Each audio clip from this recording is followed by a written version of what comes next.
I love crossroads and borders, places where the north meets the south or the day meets the night.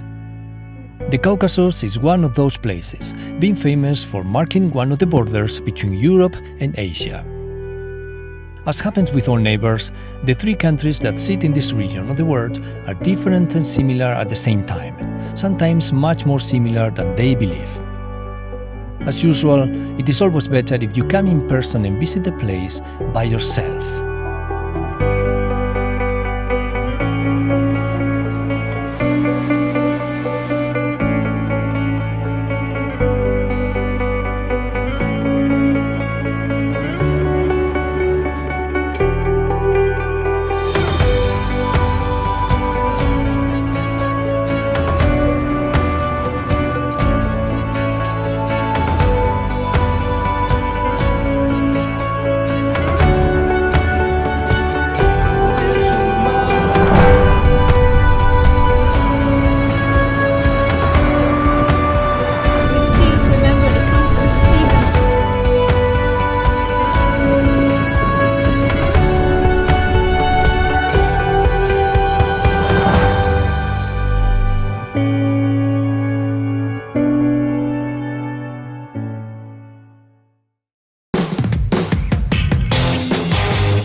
We start our tour in Baku, the capital of Azerbaijan, tremendously monumental and emblematic, and believe me, I felt overwhelmed from beginning to end. Baku combines all the elements that the great capital can offer: modernity, tradition, technology, and impressive scenery everywhere.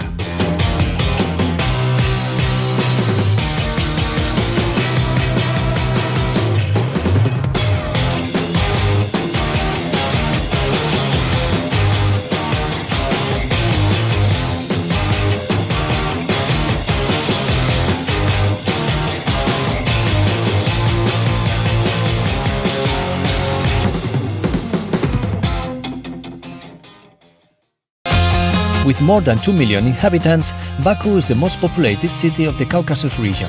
Among many other highlights, it is worth to mention the remarkable monumental area along the waterfront.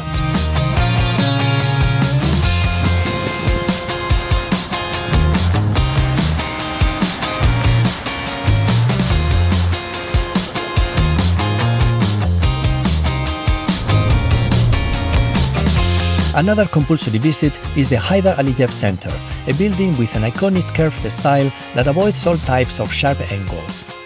Named after Haydar Aliyev, President of the Republic of Azerbaijan from 1993 to 2003, the center has become a landmark of modern Baku.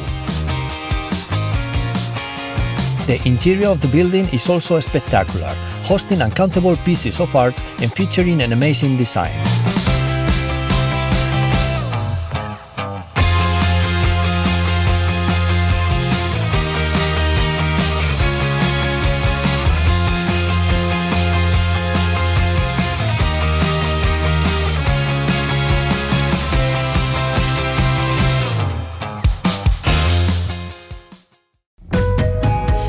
The old city is the most ancient part of Baku.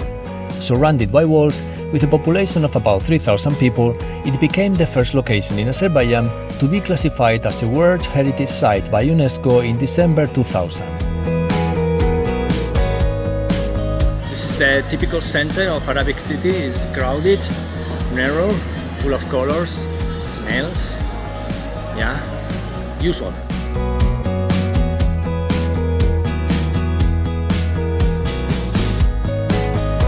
It seems that the construction of the old city dates back to the 12th century, although there is no consensus among historians, some of them arguing that the construction of the city started in reality in the 7th century, in any case very old.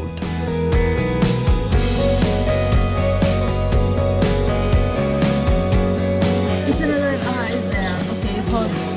Okay, we have 4 people, 2 adults and 2 children.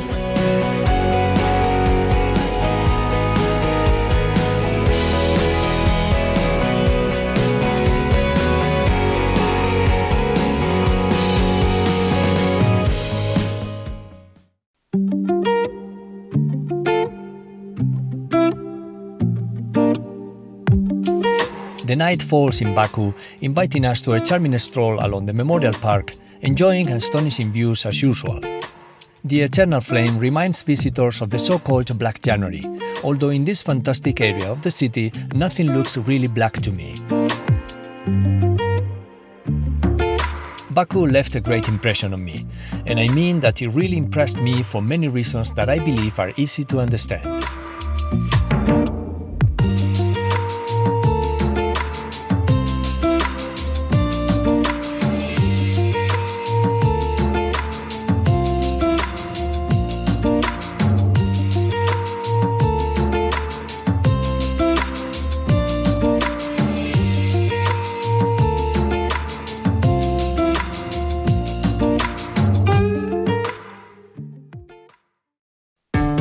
Azerbaijan is the land of the fire.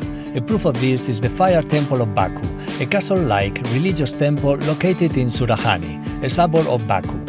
The temple was used in the past as a Zoroastrian place of worship.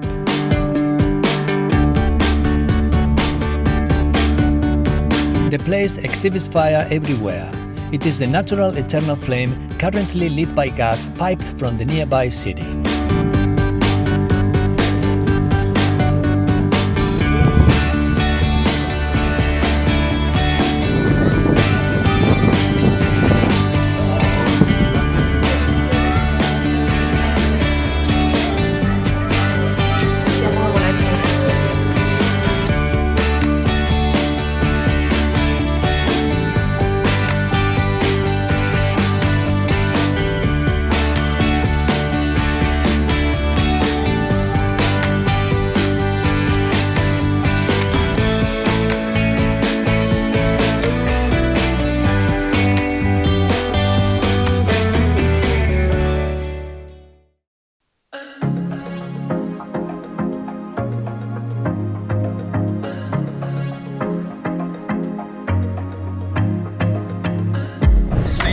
To stay close to the fire more than 5-10 seconds.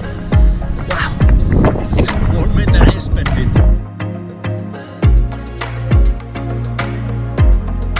It's really hot, it's fire.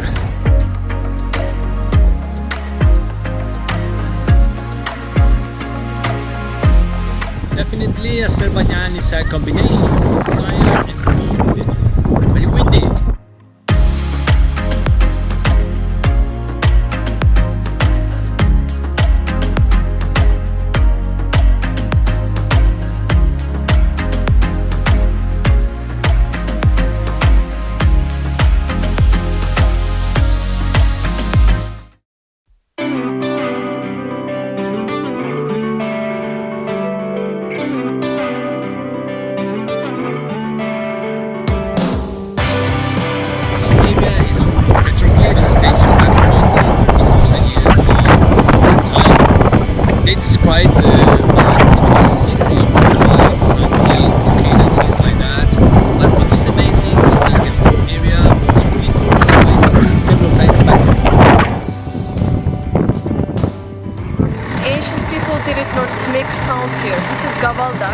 Or drum stone, like battery.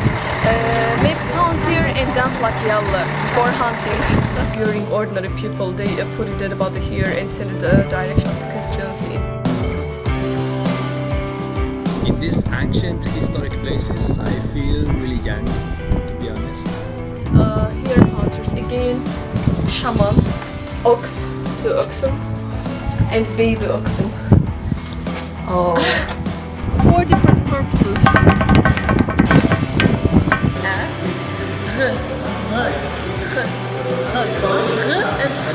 It's slight difference.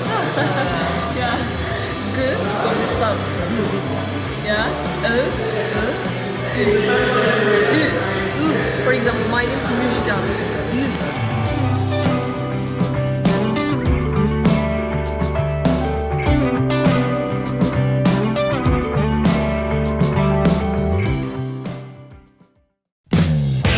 Only a few kilometers from the archaeological site, we take our way to visit the famous mud volcanoes. 30. Okay. Definitely, if you want to reach a place, you must pick a local taxi. Their Soviet vehicles are perfectly adapted to the uneven terrain that must be traversed to reach the mud volcanoes.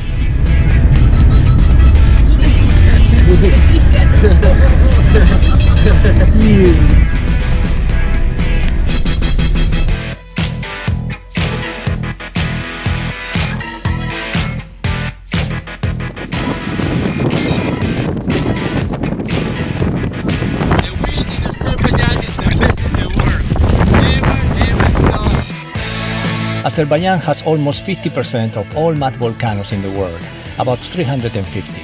They appeared 25 million years ago, and their components can be used in the chemical and construction industries as well as in pharmacology.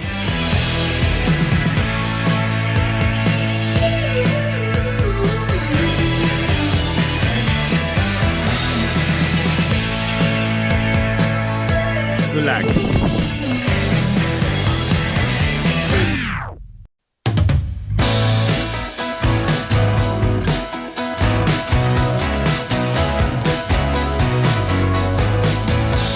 I wish you could feel the temperature now. It must be 40 or 42 degrees Celsius.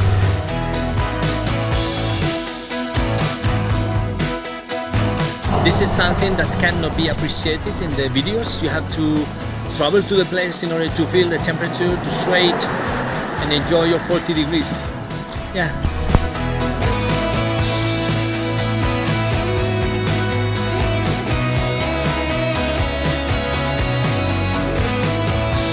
You seen this round shaped thing? It's made of fruit. I think I'm gonna try one. I have never seen it before in my life. The journey from Baku to Sheki reveals a number of wonders, as the Diri Baba mausoleum partially carved in the rock. The architecture of the building is perfectly integrated in the surrounding mountain, to such an extent that they look as if they were a single thing.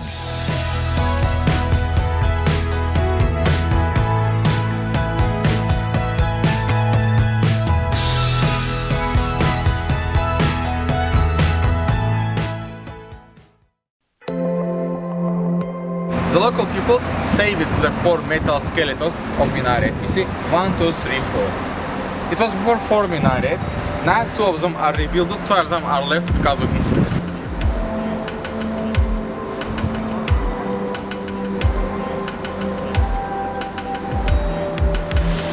Excavation started in 2010, finished in 2013. The first date is 700 foot. You can see on this stone over there actually.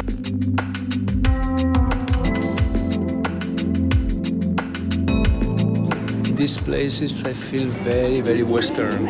I don't look like a Muslim at all, so, you know, people look at me. It's okay.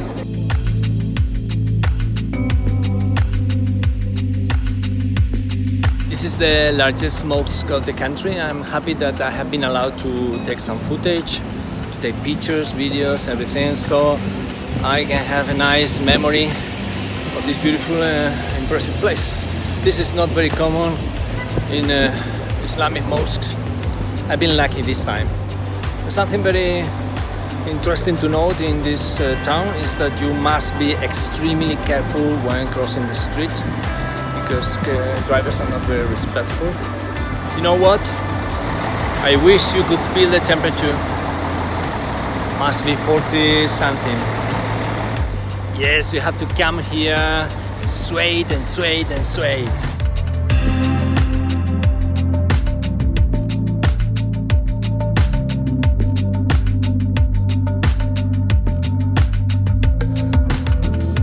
This is totally different. This is a kind of forest. We are having lunch here. The temperature is a little bit lower. I mean, the aspect of everything around is much greener. It's not so dry, not so hot. Much better. Things are improving.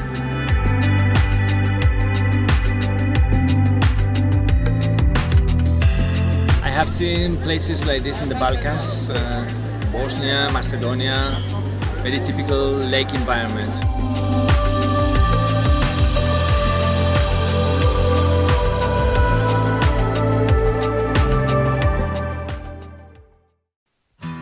Our next stop is the city of Sheki, located in the northern western mountains of Azerbaijan.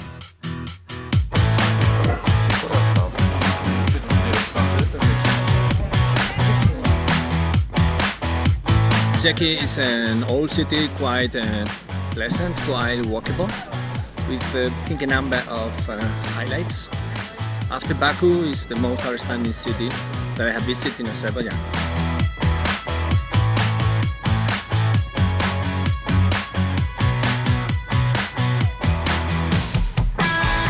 Today we have come to Sheki to visit the Sheki Palace, but it's not our lucky day because the palace, unfortunately and surprisingly, is closed.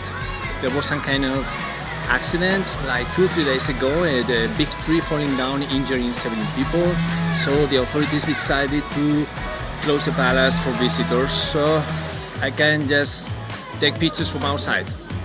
No visiting inside the palace today. The palace of Sheki Khan's was the summer residence of the ruling dynasty in the 18th century, a pity that we couldn't see it.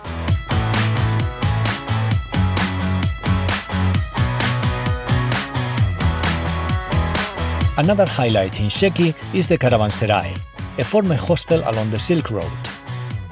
The merchants traveling on caravans from China to Istanbul or even Europe, and they have to stay in hostels like the place where we are here right now.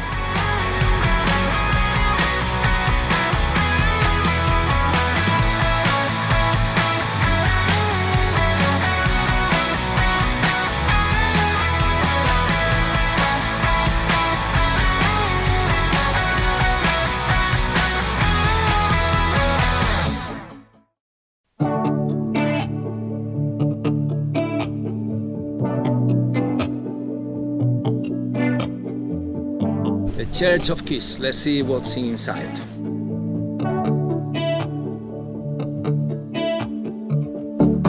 First in the 5th century of era and 2nd century before of era, all the periods. Imagine that the Meki is a heavier killer. They don't know about the ancient, but it's a graves here.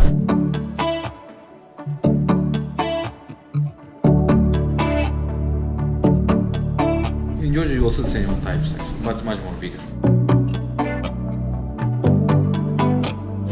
This is Azerbaijan. From Armenia. Ah, yeah.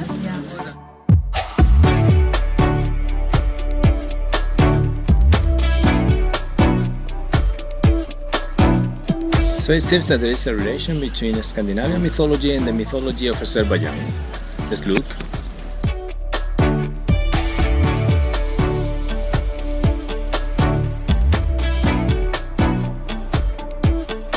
Come from Spain. Okay, but Real Madrid.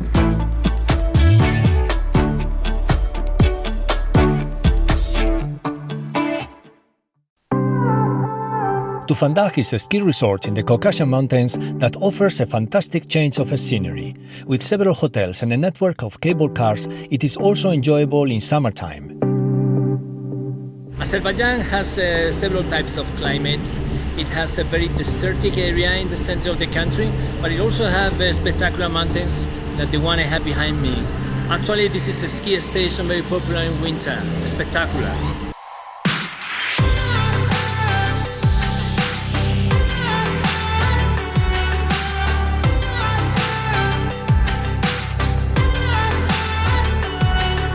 I have visited quite a number of Islamic countries in my life, and this is not quite a fundamentalist one. I think you can breathe freedom in the street. It's quite Western.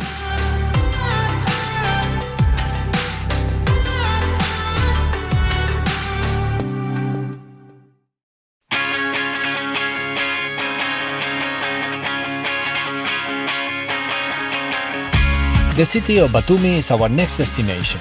In approximately 1 hour, we reach the Georgian coast from Baku by plane. Located on the Black Sea, Batumi is the main location of Georgia for summer holidays.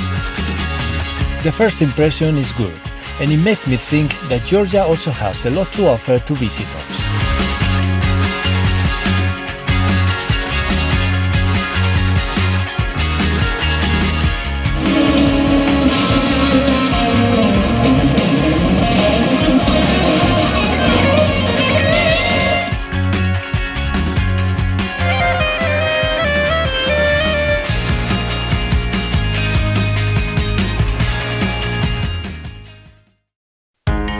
Batumi is the capital of the Autonomous Republic of Adjara and the second largest city of Georgia.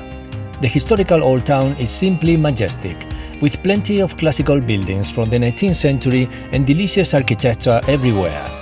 The Soviet past of Georgia is hardly appreciated in this part of the city. As a matter of fact, strolling around the streets of Batumi, I felt very much in the heart of Europe.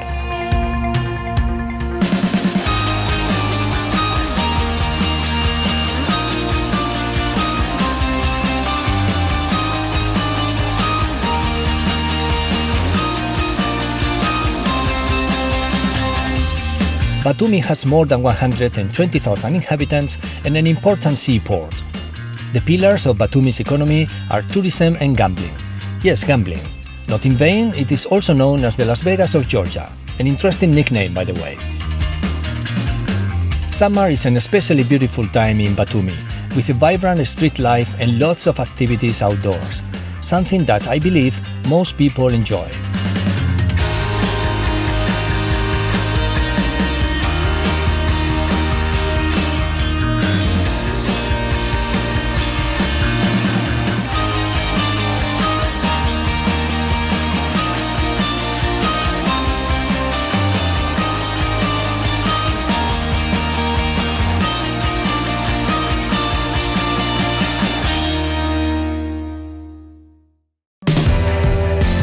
Time to leave Batumi and take a train to our next destination.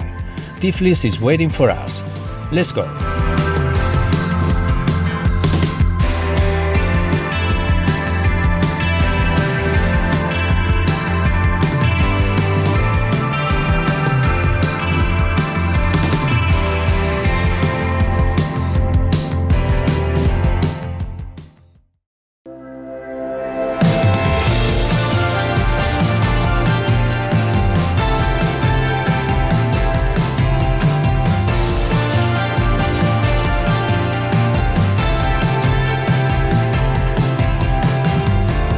We arrive in Tbilisi, the capital and largest city of Georgia. A first question to clarify is the name of the city itself. In English, the name is Tbilisi, although in some countries it is also known as Tiflis, a former international designation and a name that I personally like a lot. In any case, Tbilisi, with a population of about 1.5 million people, is not only a capital, but it also looks like a real and great capital.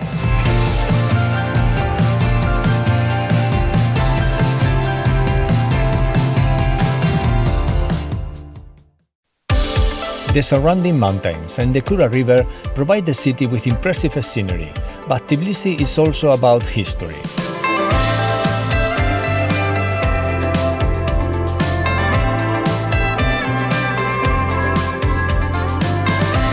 The old city of Tiflis is really old. This country is one of the oldest one in Europe.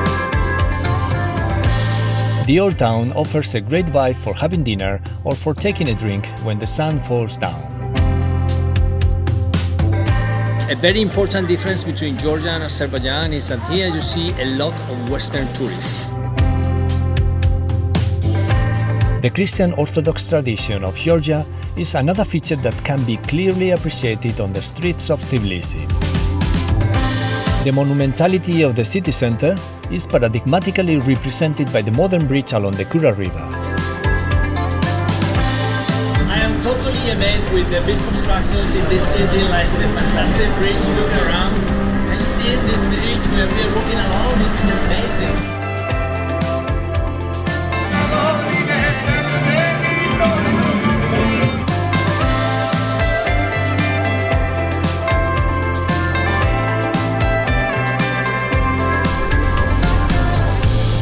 This bridge is so successful. Can you see? Modern architecture with impossible shapes. This is the essence of the new city center of Tbilisi. Impressive and enjoyable.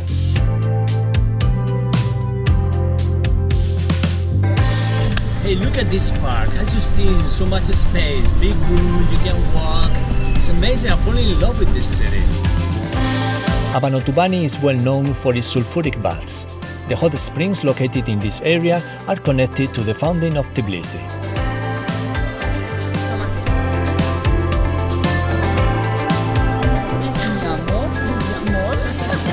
Sí, sí. Bueno, pues vamos a subir ahora. Vale, vale. Bien, muchas gracias.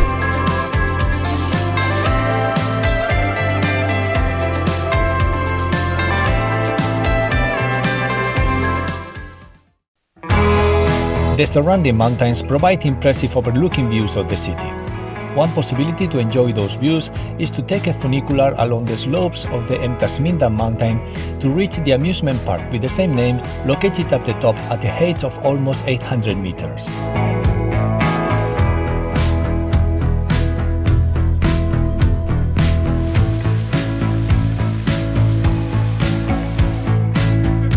Entrance to this beautiful park is surprisingly cheap, while the park is not crowded at all, something unusual when you come from a Western country.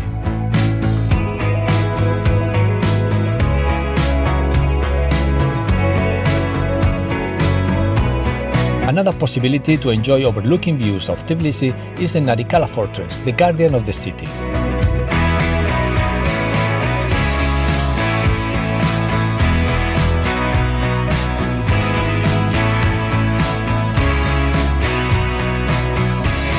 The monuments, the mountains, the river, everything forms a harmonious whole. Even the traffic jams look interesting from here.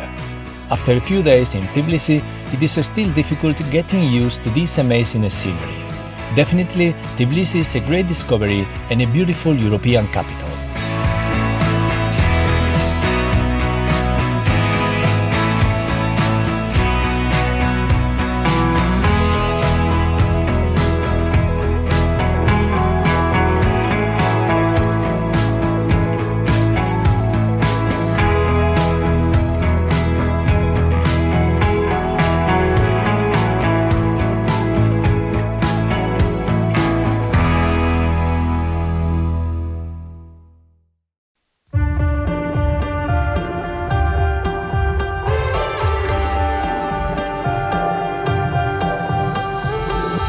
It's from 9th century BC.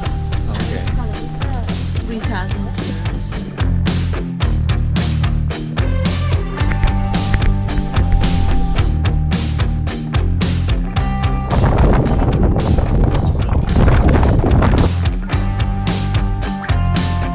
This move from 18th to 19th century should be staying inside completely.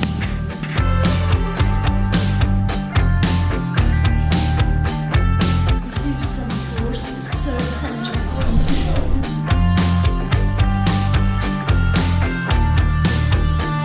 Oh, these are from Middle Ages. This is a shape.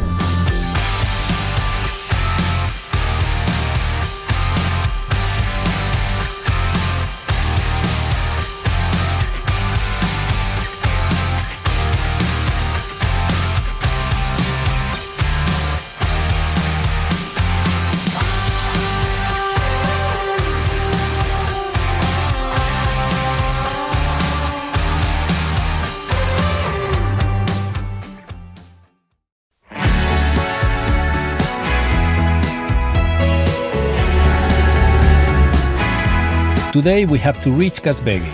Our Georgian guide will take us there. We see here in Georgian language it's called churchkela. We're calling it Georgian sweeters. It's the sweet one.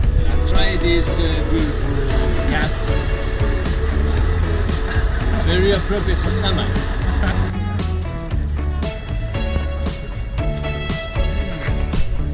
For the beauty of the planet, for the beauty of Georgia, for this beautiful. So beautiful. Beautiful. You've done these toes before, right? We approach Ananuri, a castle complex that features churches and towers dating back to the 16th century, beautifully overlooking the Jimbali Reservoir.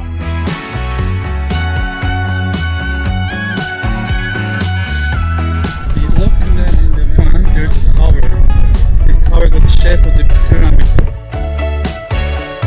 The visit requires some energy with uneven slopes and broken staircases.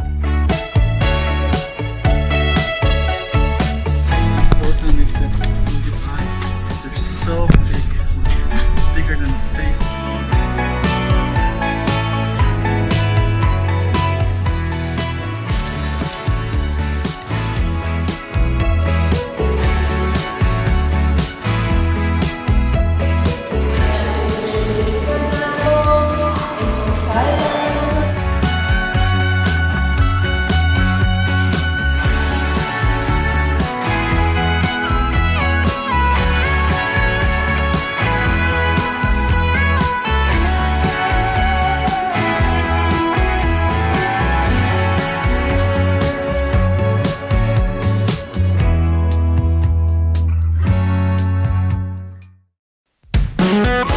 The Khor River is another remarkable highlight in Georgia. Two rivers with different colors that continue to preserve their separate colors for a few hundred meters after merging. A freak.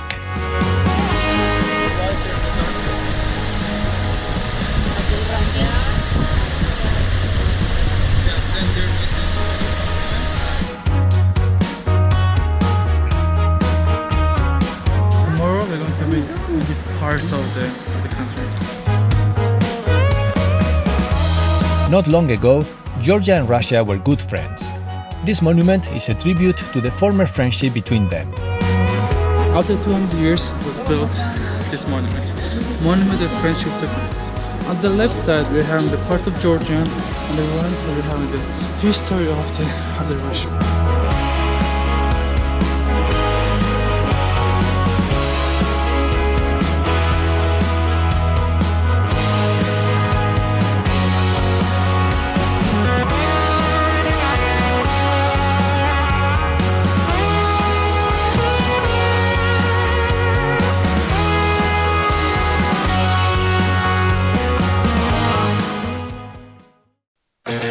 We take our time to get to know a bit better our driver.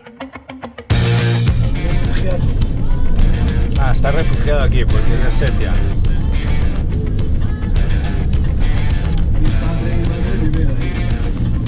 No puede visitarlos.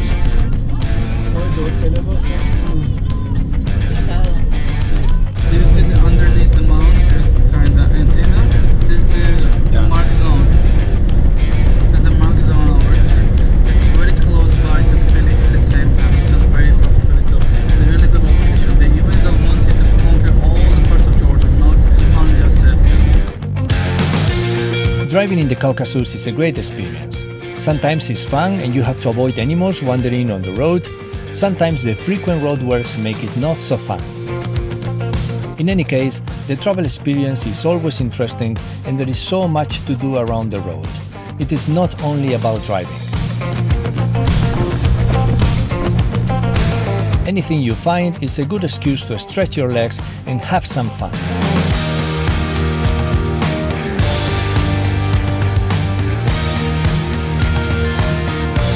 Our next stop is the Gergeti Holy Trinity Church, located on the top of a small hill with a privileged view on the impressive Mount Kazbegi, the main objective of our stage today.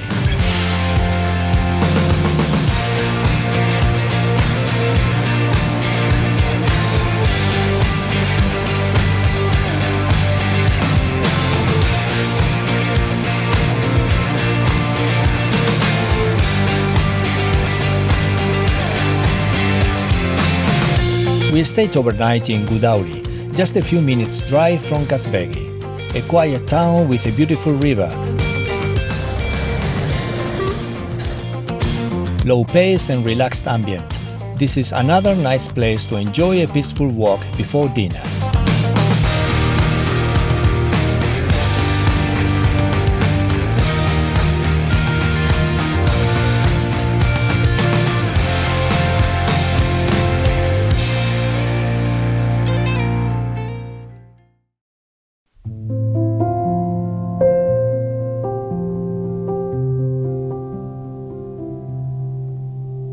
Lenin is still there in the mausoleum. His real face, so Lenin can see it still. There's the museum of him. This museum was built before he died as a museum of the revolution. But after this, they called this one Museum of Stalin. This place is good, same time not very good, because all the information we have here is about how perfect it was. The history of Gori is long, but the city is worldwide famous for being the birthplace of the Soviet leader Joseph Stalin. A sound museum in the city center remembers the glories of Stalin and his Soviet past.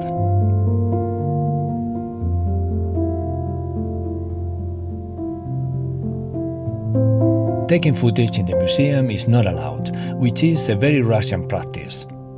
Outside the museum, you can visit Stalin's personal railway carriage, in which he personally traveled to places like the Yalta Conference.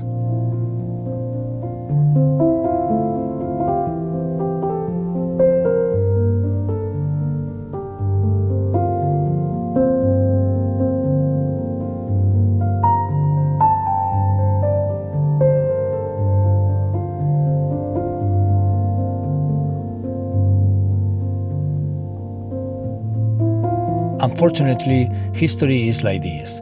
Dictators are usually remembered and celebrated as great men of state.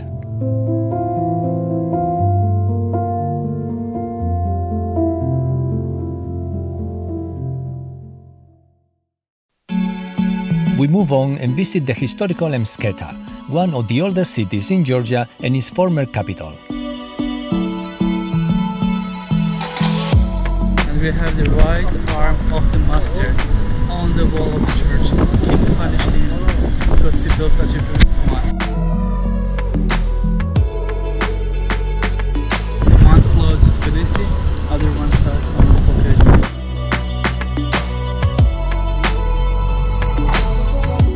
The historical monuments of Mtskheta became a UNESCO World Heritage Site in 1994, and its protection was further enhanced in 2016.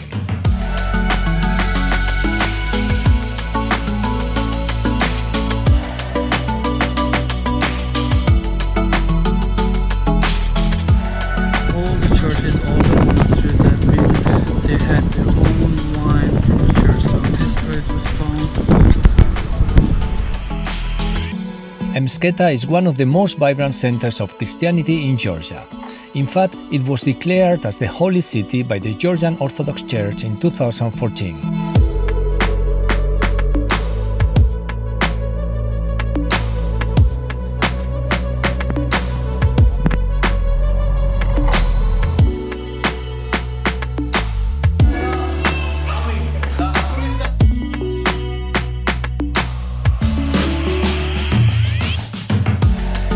A small church on top of a hill in the vicinity of Mtskheta is our very last visit in Georgia.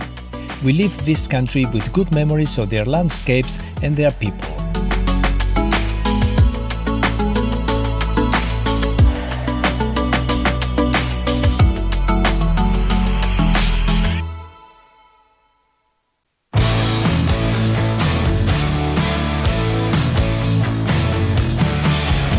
After crossing the border from Georgia, we enter Armenia, the third Caucasian country that we visit in this trip. The Soraget is the first town where we make a stop to stay overnight.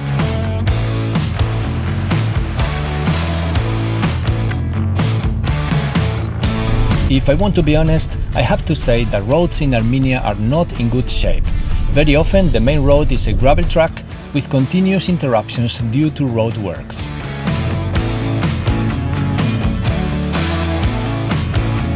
It's 10,000 and flat. Altogether, this and this.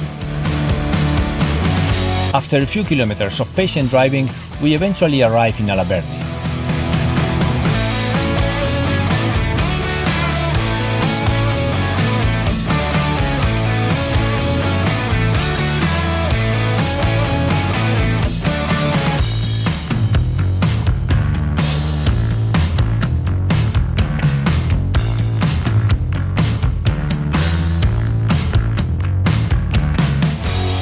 Only a few minutes from the church, we find an amazing discovery: the Mikoyan Brothers Museum with a permanent exhibition of the mythical MiG-21 Russian air fighter.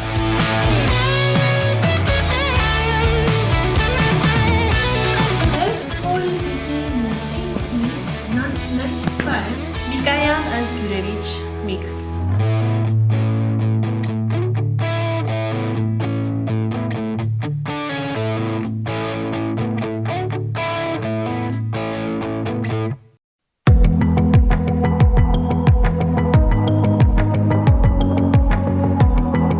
Sevan is surrounded by Lake Sevan and the Sevan Natural Park, being one of the most popular resorts in Armenia. This lake is special, given that it is located at a height of 2,000 meters, something unusual for a lake.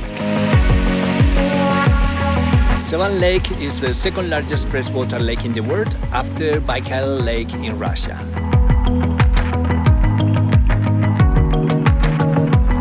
By the way, the temperature is also very cold, very similar to Baikal Lake. I'm not sure which is colder. The Sevan Monastery is located on a former island, now a peninsula. Reaching the monastery requires the climbing of a large number of steps, as usual, but the reward really worth it. The view of the lake from the top of the island is simply stunning.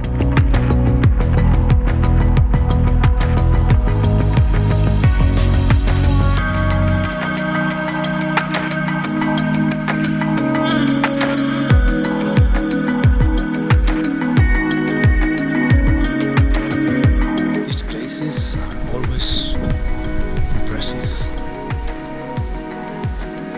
Beautiful.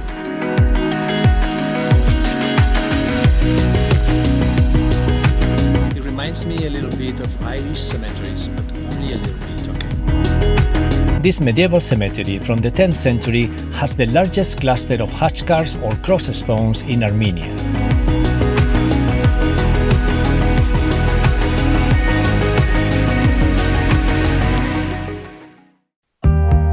Partially carved in the mountain, Gegard is a medieval monastery in the Kotaik province of Armenia. It is listed as a UNESCO World Heritage Site with enhanced protection status due to the recent military conflict between Armenia and Azerbaijan. What I like especially in Armenian monasteries is the natural illumination coming from the ceiling, providing this wonderful light inside the rooms. So nice.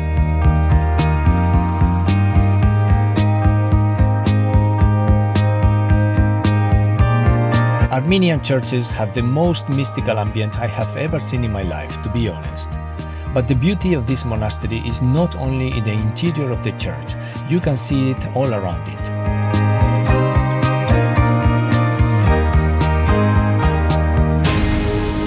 The Garni Gorge is located just below the village with the same name. Along the cliffside, the so-called Symphony of the Stones can be enjoyed, a basalt column formation that resembles the shape of an organ. Amazing shapes that took millenniums to form.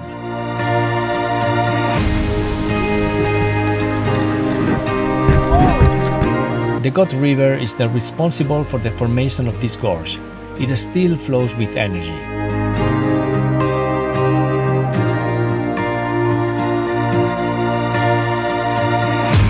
And what to say about this jewel of history, the last standing Roman temple in Armenia.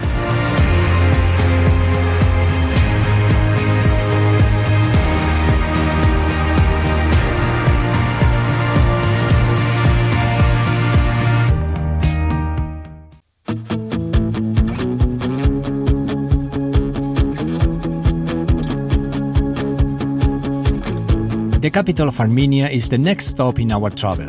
Yerevan is a vibrant city with a beautiful name.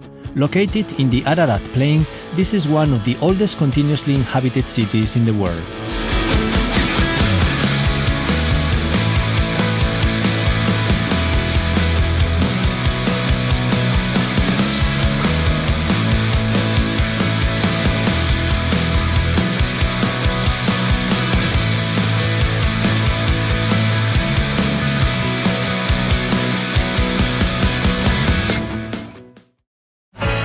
Yerevan has a number of interesting parks in the city center. They have large open spaces and impressive monuments around.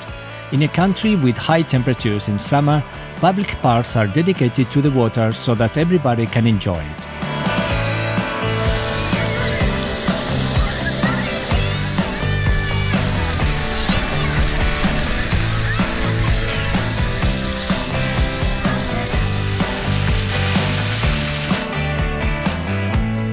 Yerevan has been the great discovery of this trip. I expected something really Soviet, but nothing to do with that. What I have found here is majestic and full of life.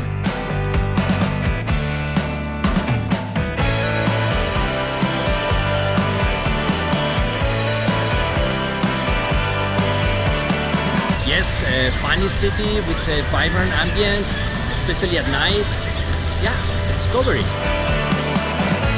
Definitely, the city center is really pleasant, with lots of vegetation and fountains everywhere.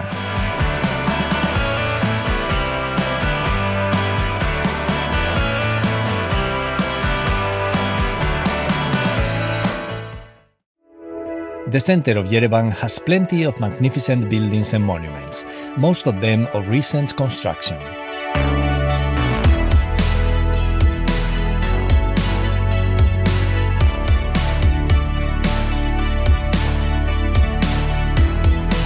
It is true that the center of Yerevan is monumental, but it is also true that the city has a vibrant urban life. I felt that the city is alive. Yerevan is very much about their people and not so much about their stones.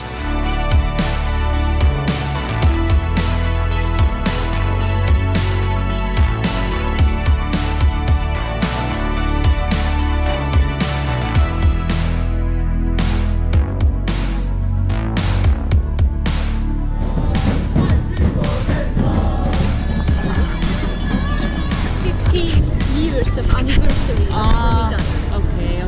So it's more than ancient times, but we still remember the songs and we sing and dance under the music. So you are more than welcome tomorrow at You can 7 join p.m.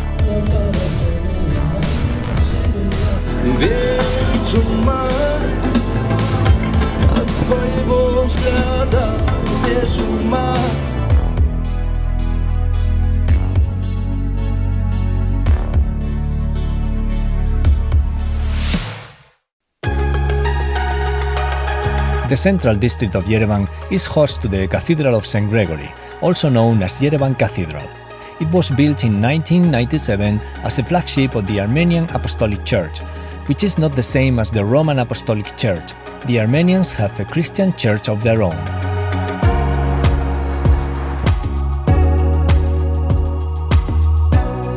In this Christian city, there is also room for the Muslims.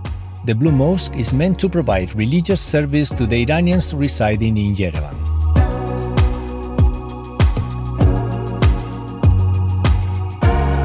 Located on the hill of Sisem Makabert, the Armenian Genocide Memorial commemorates the victims of the Armenian Genocide of 1915.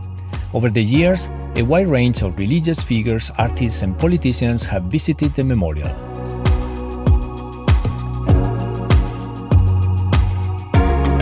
But the wonders of this city do not finish here.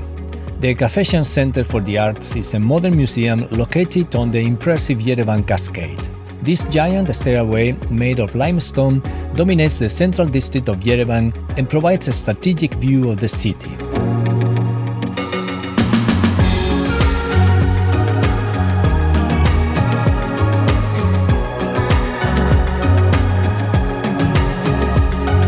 After a day of heat, at last the evening brings some freshness to enjoy the last hours of this summer day in Yerevan.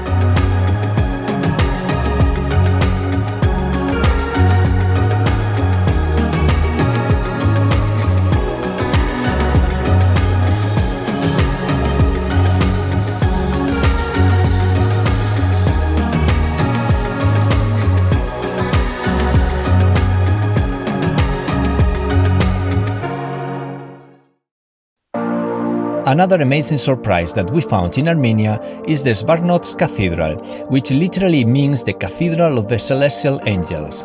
Built in the 7th century, the church has some reconstructed columns, although the bulk of it is completely original. Armenia is the oldest Christian country in the world, and this is one of the oldest churches in the world, the oldest Christian churches in Europe.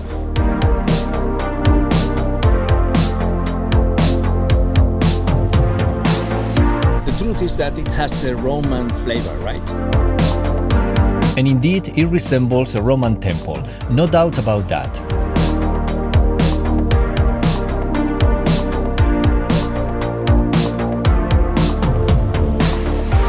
Our next and final stop is the Khor Virap monastery, located on top of a hill in the Ararat plain near the border with Turkey.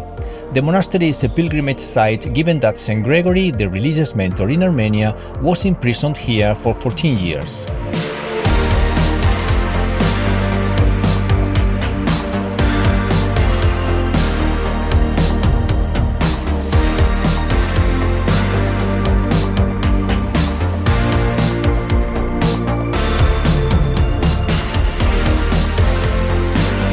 The end of our travel is near, but we still have to enjoy the cherry of the cake, one of the national symbols of Armenia, the majestic Mount Ararat.